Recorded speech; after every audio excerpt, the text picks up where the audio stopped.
Quero compartilhar com vocês Lucas capítulo 1, tem a preleção Deus e o Tempo. Eu queria nessa manhã compartilhar com vocês algo sobre Lucas capítulo 1.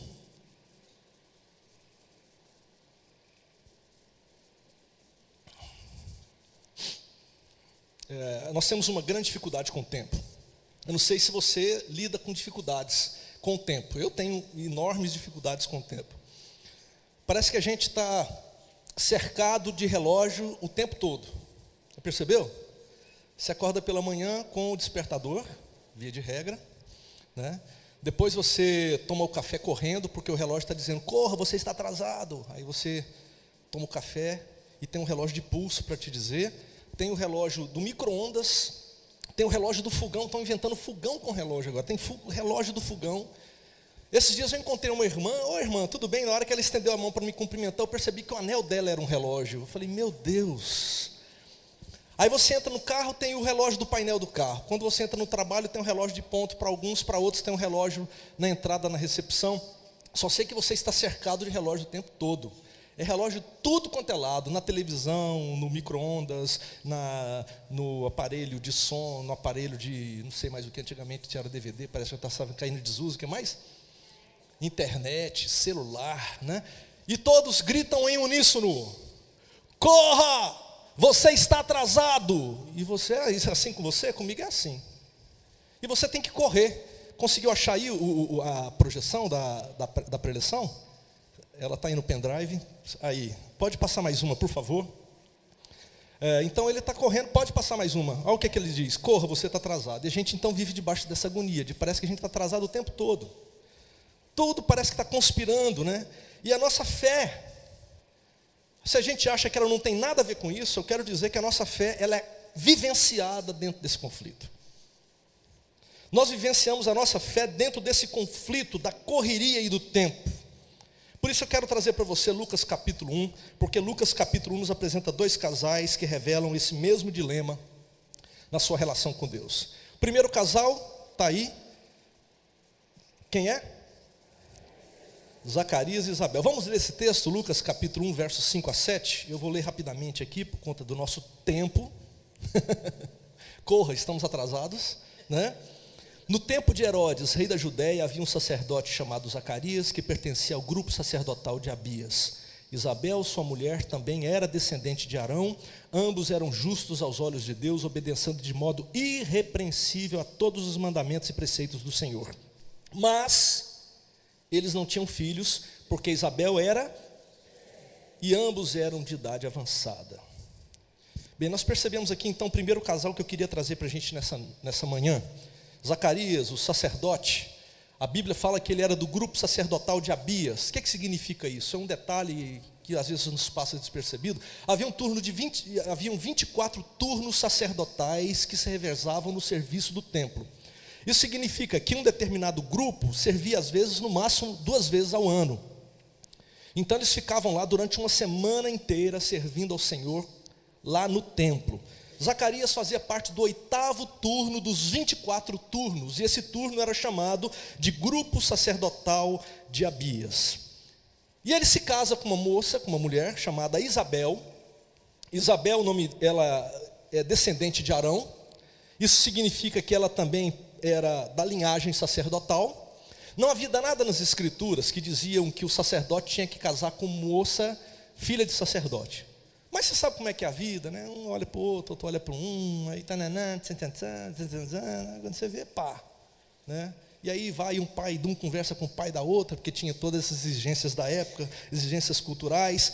Não havia, embora não houvesse exigência da lei para o casamento entre família sacerdotal, eles se casam. E o testemunho que a Bíblia dá sobre eles é impressionante. Pode passar mais um? Não, acho que você foi correndo demais. Na hora que eu for, eu te dou o toque. Aí, vamos ler juntos? Ambos eram justos aos olhos de Deus, obedecendo de modo a todos os mandamentos e preceitos do Senhor. E eu acho interessante esse testemunho. Pensou a Bíblia falando assim de você? Imagine só a Bíblia falando assim de mim. Caramba! Certamente, né?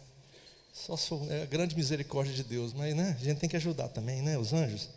O texto fala que ambos eram justos aos olhos de Deus, os dois eram justos aos olhos de Deus, e eles obedeciam de modo irrepreensível todos os mandamentos do Senhor. A Bíblia dá um testemunho poderoso acerca desses irmãos, desses queridos. Eles amavam a Deus, levavam a palavra do Senhor a sério, cumpriam as ordens do Senhor, eram crentes de verdade. Esse é o testemunho que a palavra de Deus dá acerca desse casal, Zacarias e Isabel. Mas o versículo 7 começa com essa conjunção adversativa. Lembra da aula de português, né? Mas, todavia, contudo. Lembra da conjunção adversativa? Começa assim o texto, versículo 7. Não tinham filhos, mas não tinham filhos. Por algumas razões. A primeira porque Isabel era estéril. E mesmo que houvesse uma cura miraculosa, houvesse alguma intervenção através de um remédio, alguma coisa assim, ela não dava mais para eles terem filho, porque a Bíblia diz que ambos eram de idade avançada, ou seja, não havia mais nenhuma possibilidade para que eles pudessem ter filhos. Mas o texto, um pouco mais adiante, diz que Zacarias orava, Zacarias cria, Zacarias acreditava, e ele continuava orando, buscando. O tempo passava, Deus não atendia, e eu fico imaginando a angústia desse irmão, quando ele chega em casa, se encontra com as promessas do Senhor, do Salmo 128, aquele que anda nos caminhos do Senhor, que vive segundo a vontade de Deus, a sua esposa será frutífera, os seus filhos serão como rebentos da oliveira, e Zacarias olha em torno da sua mesa, e tem ele e a sua velhinha, amada esposa, idosa. Imagina a dúvida que passa no coração de um homem assim. O versículo 25, um pouco mais adiante, fala do opróbrio de Isabel. Isso significa a vergonha que Isabel carregava pelo fato dela ser uma mulher que não tinha filhos. Isso trazia um peso enorme para a cultura judaica, porque mulher que não tinha filhos, ela estava debaixo do peso da mão do Senhor. E certamente havia julgamento das pessoas, e talvez de si mesmos, né, para aquela situação que eles viviam. E a pergunta é: por que Deus não nos visita? Por que a gente ora e Deus não nos responde? Você já se encontrou em situação assim? O texto bíblico fala, por favor, passa mais um. O texto fala que um dia, estando Zacarias já velho, idoso, Deus o visita num dos seus serviços semanais no templo. Ele estava no santuário oferecendo incenso, no Santo dos Santos, sumo sacerdote, e veio a promessa do Senhor a ele, Deus dizendo que ele o abençoaria com filho. Na velhice, a resposta, depois de muito longo tempo de silêncio. E eu, quando olho para a história de Zacarias e de Isabel, pode passar mais um, por favor. A pergunta que me vem à mente, pode passar mais um, por favor? Não, volta um, por favor. É porque não está aí, aconteceu alguma coisa. A pergunta que me vem à mente é: por que Deus se atrasa tanto? Já teve essa impressão? De um Deus que não consegue andar nos compassos do século 21? A vida corrida, a vida hoje é agitada. Hoje muitos de nós vamos almoçar, se conseguimos almoçar, no domingo. Estou falando de domingo, tá? É 2h30 da tarde, 3 da tarde. A vida é corrida. E depois a gente volta para o culto, espero que vocês voltem, né? A gente volta para o culto ainda, e é uma correria, loucura. Amanhã já tem trabalho, muitos acordam 5 da manhã, vão para o trabalho, e nessa correria parece que Deus não consegue acompanhar os tempos de hoje. É o que muitos de nós pensamos, e a pergunta que vem à nossa mente é: por que Deus se atrasa tanto? Imagino que você já tenha se encontrado assim alguma vez. Você ora, clama, jejua, busca, nada acontece. E você pergunta: espera aí, onde é que está o Deus da promessa? Buscar-me-eis e me achareis quando me buscardes de todo o vosso coração. E aí você acha que o problema é o seu coração, e você começa a viver debaixo de uma culpa horrorosa, porque Deus não responde a sua oração. Eu já tive momentos assim. Quando eu orava, e quando parece que a promessa do Senhor ia acontecer, não acontecia, e eu falava: meu Deus, o problema sou eu, porque eu sei que o meu Deus, ele ele é perfeito. E aí eu vivia debaixo de uma culpa horrorosa. Eu não sei, talvez você esteja vivendo assim, anos orando pela conversão do esposo, ou você anos orando pela conversão da esposa. Quem sabe o filho que está nas drogas tem sido o motivo da sua busca, da sua intercessão constante, do seu jejum. Clama. A doença que você ora e a doença que não se aparta, parece que Deus se esqueceu de você. E você buscando viver de maneira íntegra, você que entende que Deus é a sua força, que Ele é o seu maior amor, você dedica a sua vida a Ele, mas as lutas sempre estão diante de nós. E você pergunta: Deus, o que foi que eu fiz? O Senhor disse que se eu orasse, o Senhor responderia. E às vezes quando Deus responde, é lá na frente, e a gente pergunta: por que Deus se atrasa tanto? Deus não sabe que a gente vive num mundo da pós-modernidade, num tempo rápido, veloz? Será que Deus não sabe que nós somos de uma sociedade consumista, imediatista, que a gente precisa urgentemente do seu socorro? Antigamente a gente precisava de uma ajuda do pai e da mãe. Quando eu chegar em casa eu falo com eles, né? Hoje não, celular na hora, pai, mãe, faz. Se eles não fizerem, né? Filhos hoje grilam pra caramba, né? Nós somos dessa sociedade do imediatismo. E a pergunta que vem à nossa mente quando olhamos para esse casal, Zacarias e Isabel, é: por que Deus se atrasa tanto? Mas há um outro casal na Bíblia, em Lucas capítulo 1. Vamos dar uma olhada neles? Lucas 1, versículo 26 em diante. Eu vou ler aqui correndo, tá? No 6º mês, Deus enviou o anjo Gabriel a Nazaré, cidade da Galileia, a uma virgem prometida em casamento, a certo homem chamado José, descendente de Davi. O nome da mulher, da virgem, era Maria. O anjo, aproximando-se dela, disse: alegre-se, agraciada, o Senhor está com você. Maria ficou perturbada com essas palavras, pensando no que poderia significar essa saudação, mas o anjo lhe disse: não tenha medo, Maria, você foi agraciada por Deus. Você ficará grávida e dará à luz um filho, e lhe porá o nome de Jesus. Ele será grande e será chamado Filho do Altíssimo. O Senhor Deus lhe dará o trono de seu pai Davi. Ele reinará para sempre sobre o povo de Jacó, seu reino jamais terá fim. Perguntou Maria ao anjo: como acontecerá isso se sou virgem? O anjo respondeu: o Espírito Santo virá sobre você, e o poder do Altíssimo a cobrirá com a sua sombra. Assim, aquele que há de nascer será chamado Santo Filho de Deus. Também Isabel, sua parenta, terá um filho na velhice. Aquela que diziam ser estéril já está em seu 6º mês de gestação, pois nada é impossível para Deus. Respondeu Maria: sou serva do Senhor, que aconteça comigo conforme a tua palavra. Então o anjo a deixou. O texto fala de um outro casal. O casal agora é José e Maria. O texto fala que eles estavam desposados. É um compromisso que a gente, em nossa cultura, nós não conhecemos muito, porque é alguma coisa além, para lá do que nós comumente conhecemos como noivado. É um noivado mais compromissado, mais comprometido. Maria provavelmente nessa época, segundo alguns estudiosos, ela tinha 14 anos de idade, uma menina. José por volta de 30 anos de idade, porque na cultura judaica era assim: menstruou, sim, mulher pronta para casar. O homem, 30 anos, você então agora está apto para assumir a sua identidade de adulto. Não é à toa que Jesus inicia seu ministério aos 30 anos de idade. E eu fico imaginando esse casal, Maria, José, sonhando o casamento, né? E o que me vem na mente é aquela música assim: eu queria ter na vida simplesmente um lugar de mato verde para plantar e para colher, ter uma casinha branca de varanda, que mais? Um quintal e uma janela para ver o sol nascer.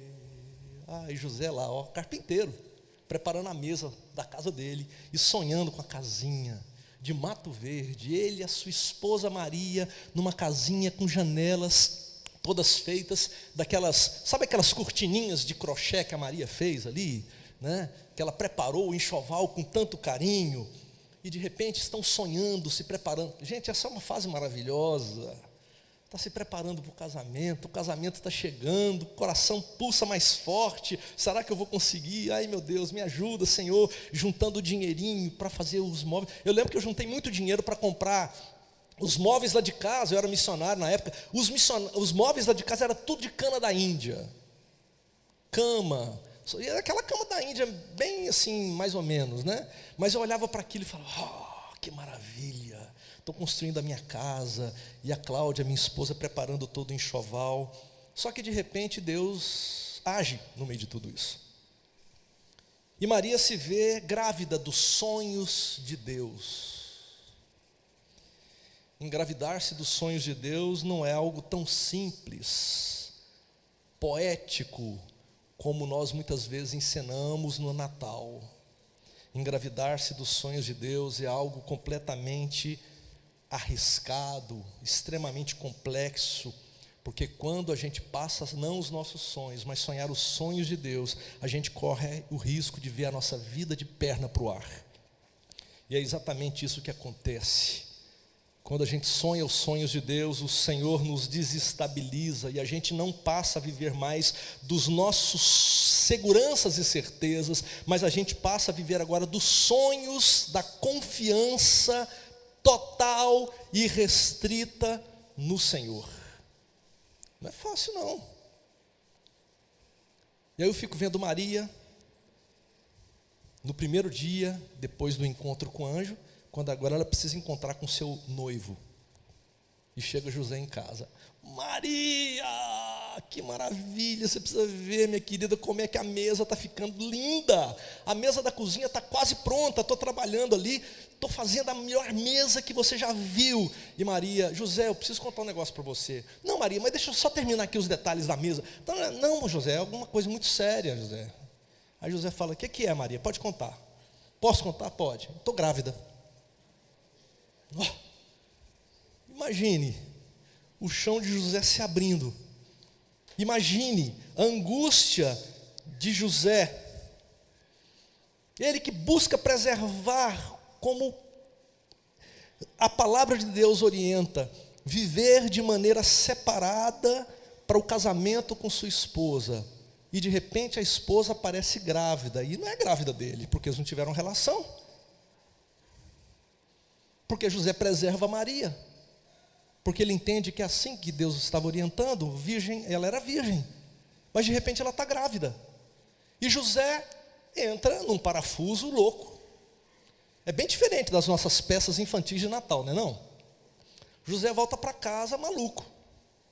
Bem, se Lucas faz a narrativa desse encontro com o anjo a partir da perspectiva feminina, porque Lucas não era judeu, ele não tinha compromisso com a cultura judaica, por isso ele escreve sobre a ótica da mulher, por isso ele escreve e fala do bom samaritano. Mateus nunca escreveria sobre o bom samaritano, Mateus como judeu que é, mas Lucas não, Lucas escreve sobre a ótica feminina. Onde é que nós vamos encontrar a ótica masculina? Então, Mateus capítulo 1, você pode ir lá comigo? Vamos lá?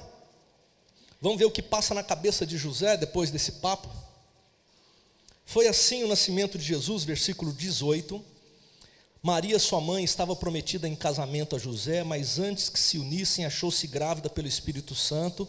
Por ser José, seu marido, um homem justo, e não a querendo expô-la à desonra pública, pretendia anular o casamento secretamente.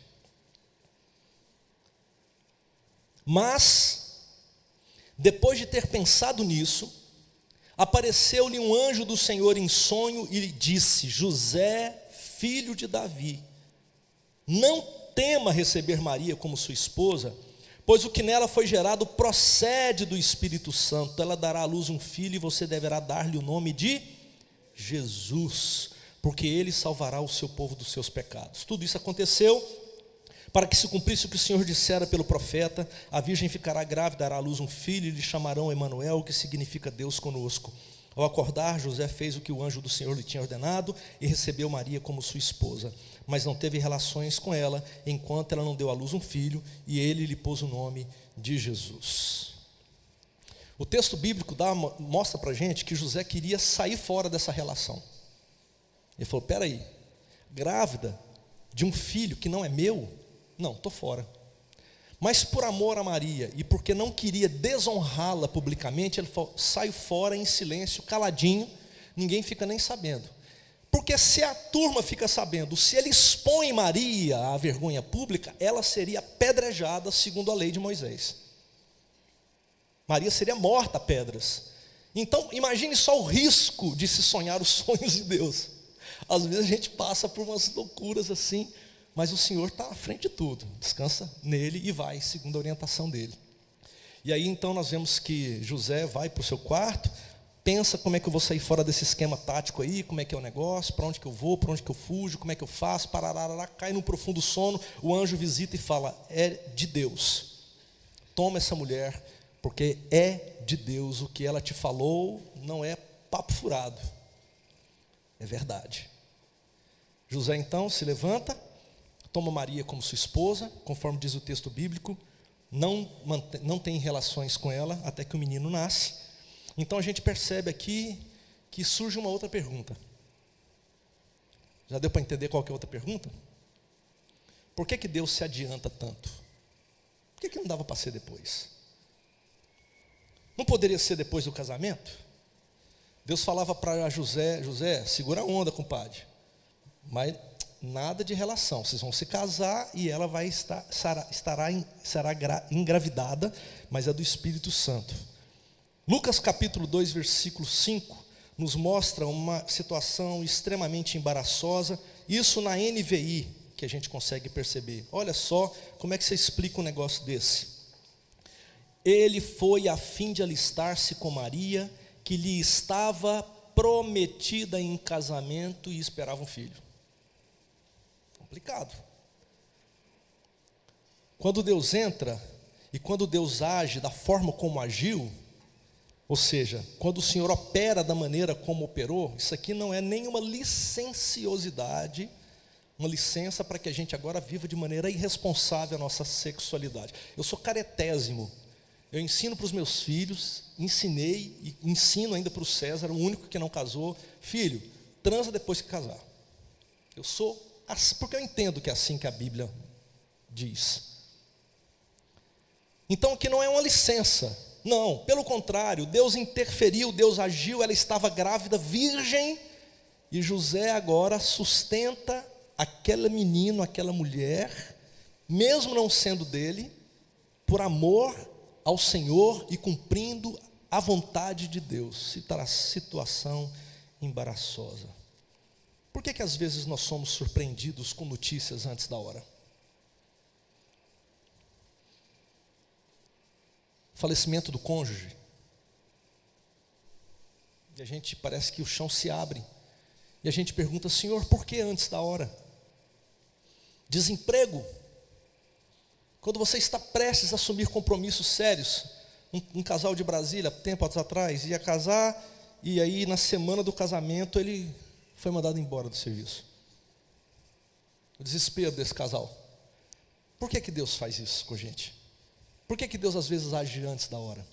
Para mim a maior angústia do meu coração foi sepultar uma criança de 5 anos na igreja que eu pastoreava, quando de repente o pai que é médico, aquele que curava, que cuidava das pessoas, o filho dele nasce com um problema cardíaco sério, e esse menino então passa mal um dia pela manhã. Quando o pai percebe a gravidade, ele liga para o INCOR em São Paulo e fala, estou levando meu filho agora. Pega o menino, toma nos braços, entra no carro, pega o carro em direção ao aeroporto, e quando ele está chegando no aeroporto, o menino falece nos braços do pai. Aí eu vou lá como pastor fazer essa cerimônia. A cabeça fica mil. Senhor, logo esse irmão que já foi uma bênção para a cura de tantas pessoas, por que o Senhor não operou na cura desse menino? Senhor, por quê, pai? Por que agora? Esse menino tinha uma vida pela frente, por que antes da hora? Você já se viu perguntando isso? Por que Deus se adianta? Por que Deus faz as coisas antes da hora? A pergunta que eu faço, pode passar por favor, eu me esqueci de dar os toques, pode passar mais um. A grande pergunta que surge é, Deus se atrasa? Mais um. Pode voltar.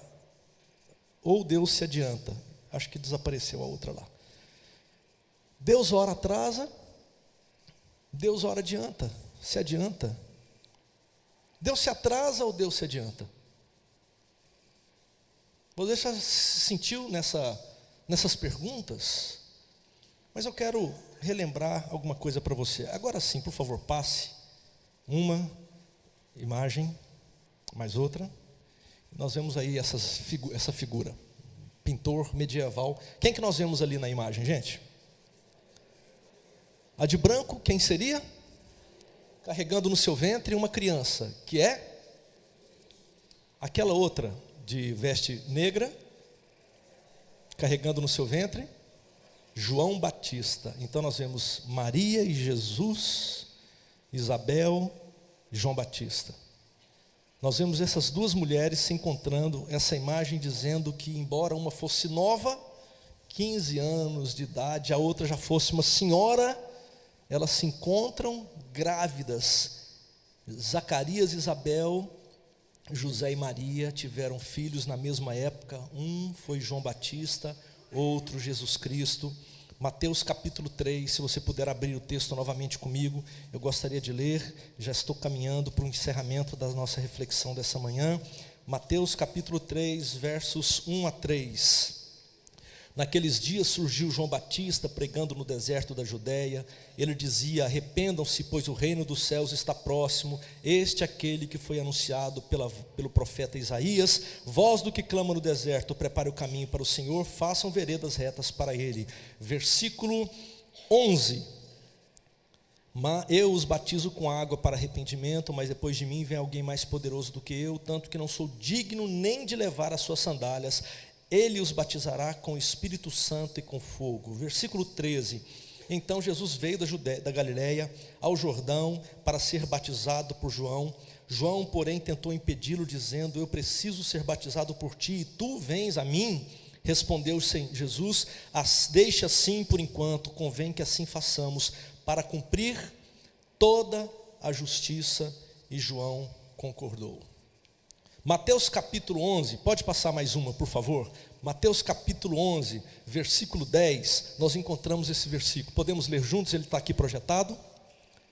Este é aquele a respeito de quem está escrito: enviarei o meu mensageiro à tua frente, ele preparará o teu caminho diante de ti. O texto de Mateus faz uma referência ao encontro de Jesus com João Batista, aquele que veio preparar o caminho para que o ministério de Jesus Cristo acontecesse. Esse texto, ele se encontra em Malaquias, capítulo 3, versículo 1, ou seja, 400 e quase 500 anos antes do acontecimento, essa palavra profética já havia sido dada acerca desses homens, que viriam e que nasceriam. Ou seja, o encontro de Jesus com João Batista se cumpria, no encontro de Jesus com João Batista se cumpria o que Deus já havia determinado desde a eternidade. Portanto, Deus não está atrasado. Portanto, Deus não está se adiantando. O que a palavra de Deus está nos dizendo é que Deus faz tudo conforme o seu querer, para a sua glória e para o nosso bem. É isso que a palavra de Deus está nos ensinando. O problema é que nós vivemos hoje debaixo do Cronos. Pode passar mais uma imagem, por favor?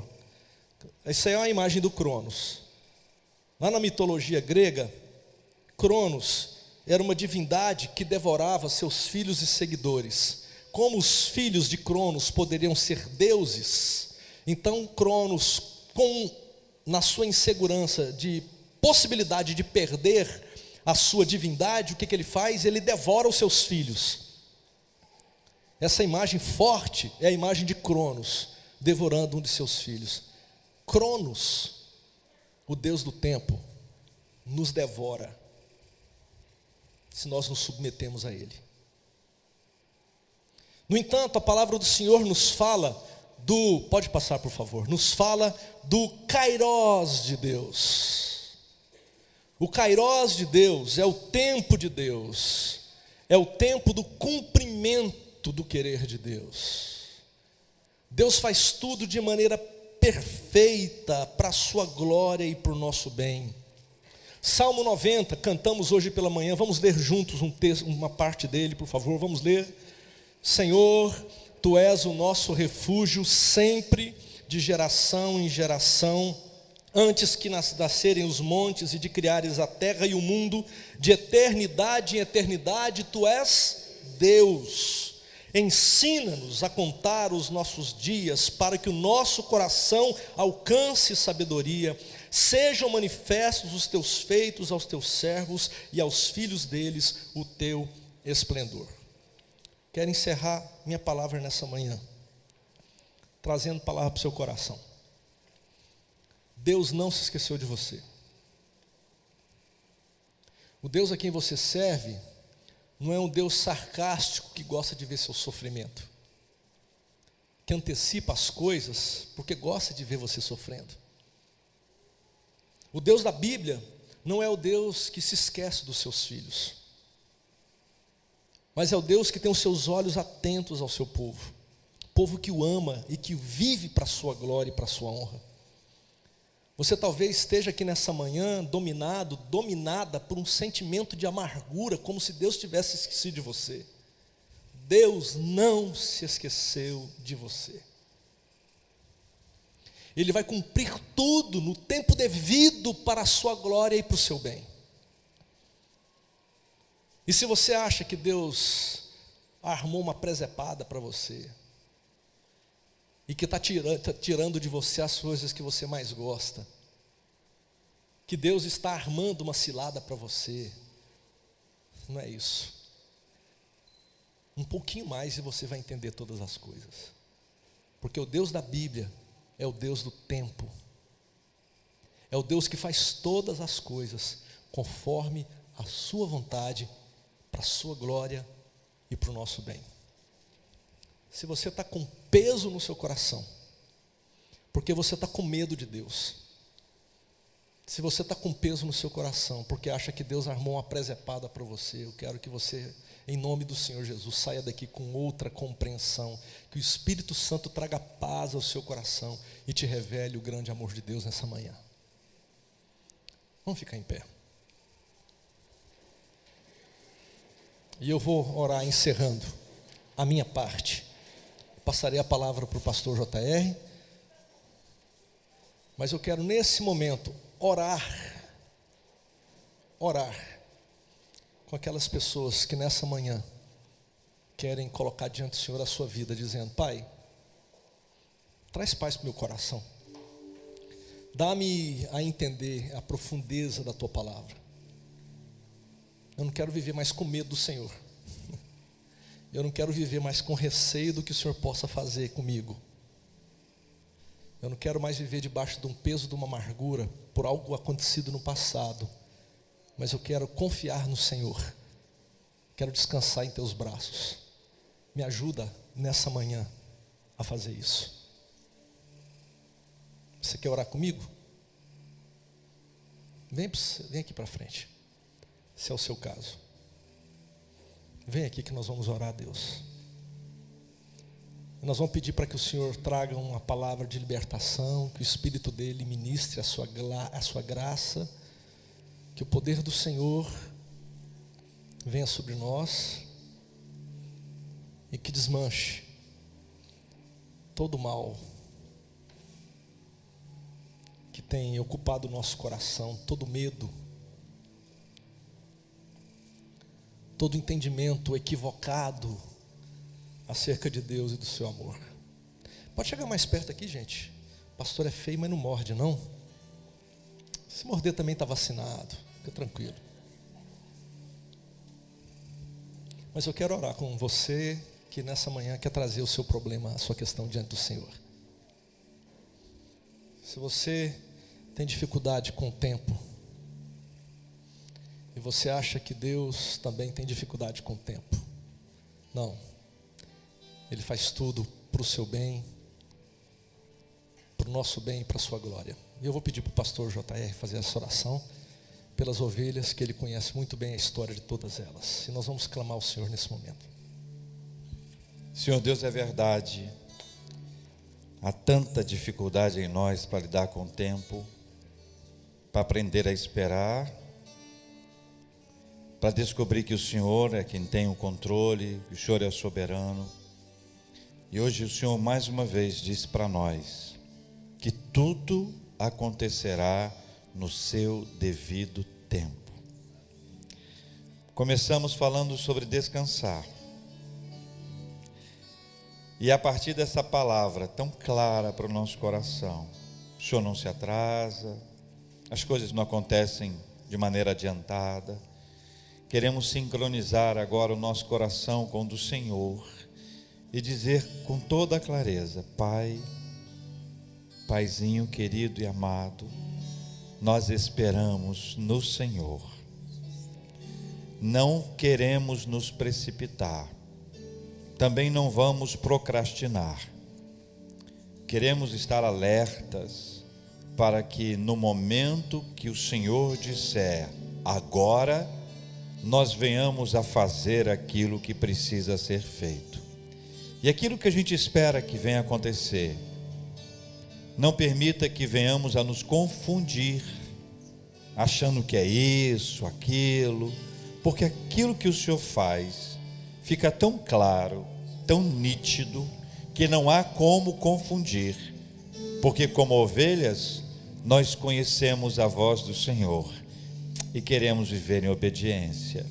Por isso, Senhor, tira do nosso coração toda a ansiedade, tira a inquietação da nossa alma, dá-nos um coração tranquilo, sereno, firmado no Senhor, para que ao longo de toda a nossa vida, quando a gente olhar para o relógio e achar que está atrasado, ou ficar surpreso por coisas que aconteceram antes da hora que nós acharmos que fosse a hora, por favor, Pai, ministra o nosso coração e traz a Tua paz, que não tem nenhuma explicação, uma paz que só o Senhor pode nos dar.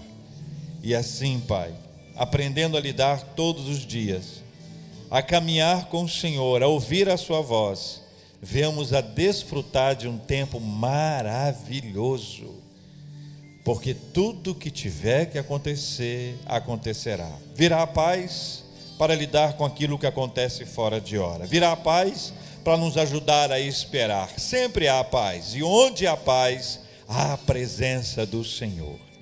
Assim queremos viver, agradecidos ao Senhor pela palavra que hoje nós recebemos, rogando que o Senhor continue a abençoar o teu filho, o pastor Carlinhos, que o Senhor enche o teu filho com a tua graça, com a tua palavra, com a bênção do Senhor, ministrando ao coração dele o que ele mais precisa, guardando com ele a Cláudia, os seus filhos, a bênção dos netos, que o Senhor permita que haja sempre esse florescimento na vida do teu filho, na igreja que ele tem o privilégio e a responsabilidade de pastorear.